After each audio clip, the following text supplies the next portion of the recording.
Alright, Shalom, Yabashim Yoshai, Bashim Makakudash Barakatam. Double honors to our apostles and elders of Great Millstone. Peace and salutations to Allah Akim of this doing the work in sincerity and charity with humiliation all across the four winds. To you I salute.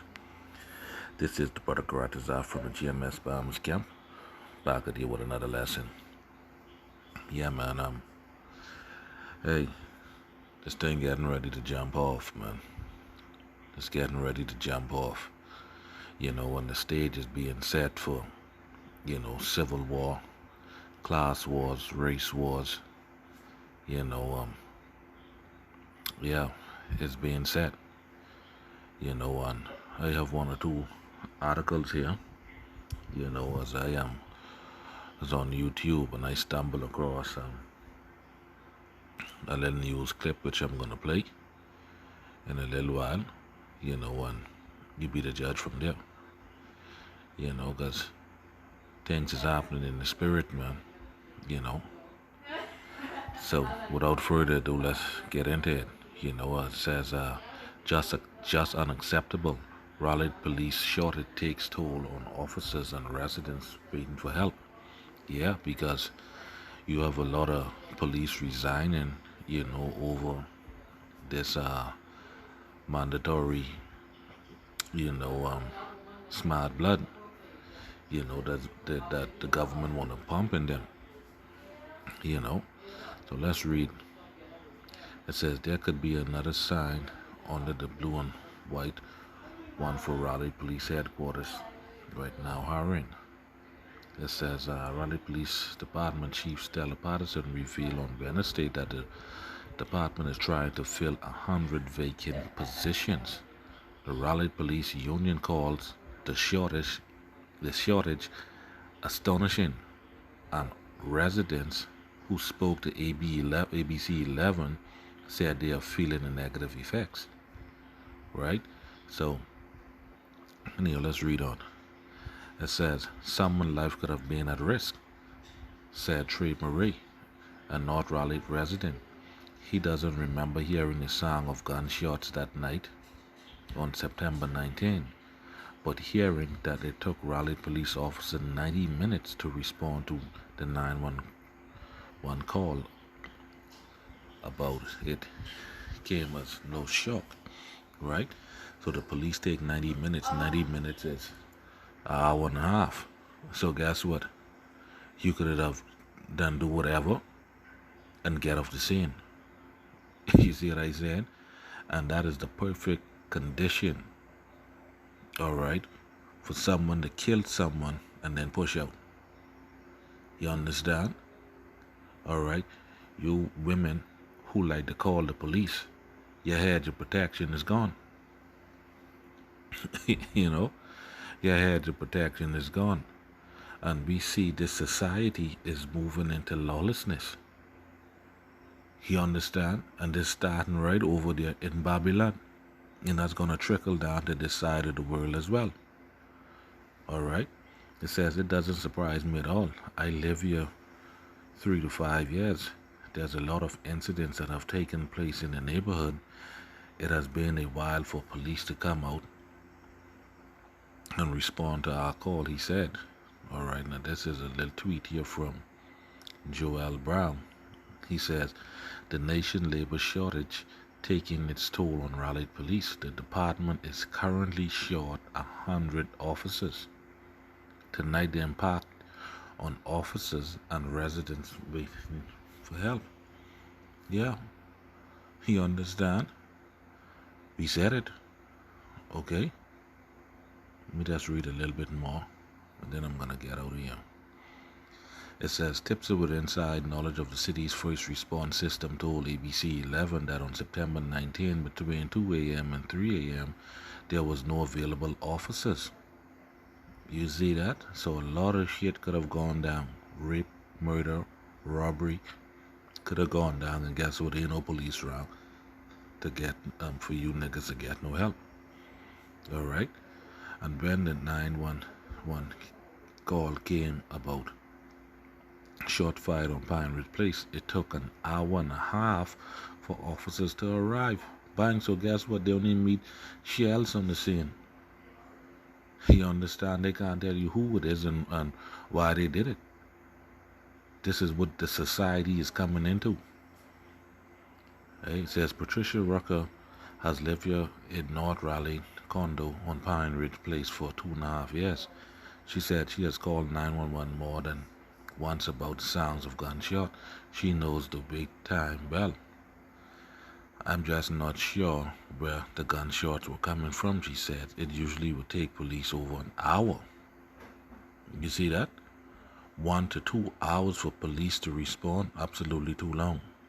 Raleigh Police Protective Association Vice President Rick Armstrong said the incident was just unacceptable. I don't think anyone should wait 90 minutes for police officers when they hear gunshots. Yep, well, that's the reality of it. You know, niggas done start taking the laws into their own hands. All right, but let's get this done. You know, check this. Biden announcing on November 8th the U.S. will open its borders to travelers from other countries, but only if they've been fully vaccinated. Meanwhile, here at home, COVID vaccine mandates are fueling even more showdowns nationwide. With new fears, they could make already critical work shortages even worse. I guarantee you, at least half the department staying home come Saturday morning. In Chicago, thousands of police officers backed by their union are threatening not to come to work tomorrow. They're protesting the mayor's order, requiring all city employees to report their vaccination status by tonight. Those who are sworn to uphold the law act as if they're above the law. We're not going to tolerate that. That's not acceptable. It's happening as the city sees a surge in violence. Murders up over last year. The governor offering up the National Guard in case of a massive police no-show. While in Seattle, police are facing a showdown of their own. Any loss of an officer right now would be detrimental to our city's current public safety crisis. The force is required to show proof of vaccination by Monday, but so far, more than 200 officers have not complied. The police department already dealing with a crime wave, activating their emergency plan, even asking detectives to go out on street patrol. Our first concern is those priority one calls, those crime in progress calls and whatnot, and having the staffing levels available to respond. Meanwhile, at America's airports, 40% of TSA agents have not reported their vaccination status. The deadline, just a month away. While thousands of pilots are still unvaccinated too, with mandates looming, including American Airlines, which is requiring all pilots to be vaccinated by November 24th. It's vaccination or termination. We've got some 3,900 pilots now that are in the process of making that choice or not, or going for the exemption. That's a lot of pilots. And tonight, new warnings that unless this gets sorted out, it could significantly impact the holiday travel season. Yep. Thanks for watching our YouTube. Yep, there you have it. You know, so yeah. Let's jump here to 2nd Ezra, chapter 15 and 14. It says, "Woe to the world and them that dwell therein, destruction." All right, and to the inhabitants of the earth. You understand? Because you see what's happening over there. 200 police officers ain't calling in. They ain't coming to work. They quitting left, right, and center. That's the perfect conditions. And what you think gonna happen? They're gonna bring in the National Guard. You understand? Which this is a part of their plan anyhow. What this? Okay, it says, verse 15. "For the sword and the destruction draw nigh, and one people shall stand up and fight against another, and swords in their hand." Okay? So this is what this society is coming into, man. Okay? "For there shall be sedition among men," and we seeing it. Alright? With all these job mandates. Okay? We seeing that. Alright? It says, "And invading one another, and they shall not regard their kings nor princes, the government, or the laws of the land, and the cause of their actions shall stand in their power."